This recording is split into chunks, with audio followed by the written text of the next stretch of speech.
Welcome to Penrose Learning, where we make understanding easy. In this video, I will show how to fix Honda Accord radio full guide. Start by describing the common failure modes and what you should listen for when testing the system. Next, gather basic tools like screwdrivers, trim pry tools, and a multimeter so you can test voltage and continuity safely. Finally, prepare to check fuses, antenna connections, speaker wires, and the head unit for obvious signs of damage or corrosion.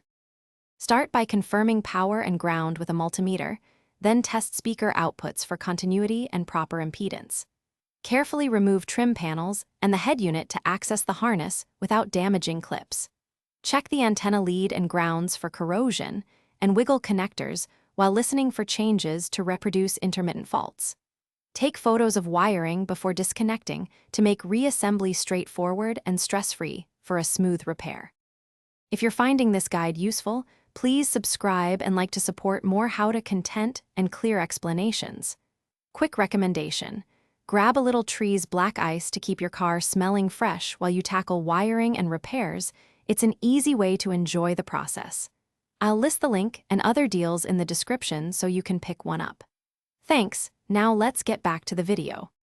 When a simple fuse swap or connector reseating fixes nothing, move on to replacing damaged wiring or speakers.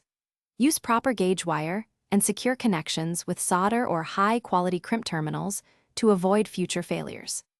If the head unit or amplifier shows internal damage, choose a compatible replacement and transfer mounting brackets and wiring harnesses to preserve steering wheel controls and Bluetooth pairing where possible for an easy upgrade.